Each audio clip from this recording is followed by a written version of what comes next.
গত পর্বে আপনারা দেখেছিলেন তমাল এখন আর একা নয়।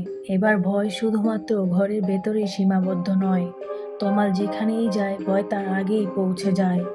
পরদিন অফিসে যায় তমাল, কিন্তু তার ডেস্কে বসেই সে দেখে মনিটরের স্ক্রিনে কি যেন লেখা।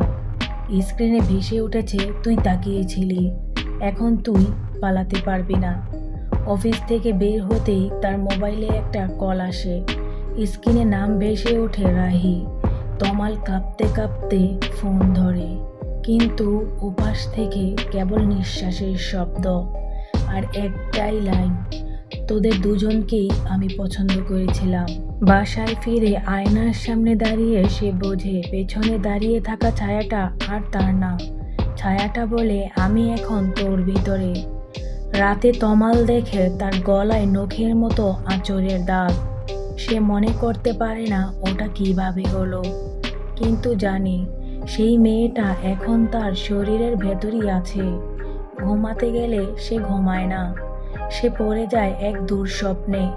একটা মাটির ঘরের মেঝেতে রাহি শুয়ে আছে, আর সামনে সেই মুখহীন মেয়ে। ধীরে ধীরে তমালের গলা চেপে ধরে। তমাল এক মাদ্রাসার মোল্লার কাছে যায়। তিনি শুধু বলেন, তুই আয়নাতে তাকাস না, চোখ খুলেই ঘুমাস, নয়তো সে আবার তোর ভিতরে ঢুকে যাবে। রাহি এখন শুধু নাম নয়, ও একটা ছায়া, একটা ছায়া যা এবার তমালের শরীরে বাসা বাঁধতে চাইছে। আর পরবর্তী শিকার কে? একটি অন্ধ আয়নার মধ্যে থেকে ভেসে আসে তমালের গলার স্বরে ফিসফিসানি। তো বন্ধুরা, পরবর্তী পার্ট চাইলে অবশ্যই চোখ রাখতে হবে আমাদের চ্যানেলে।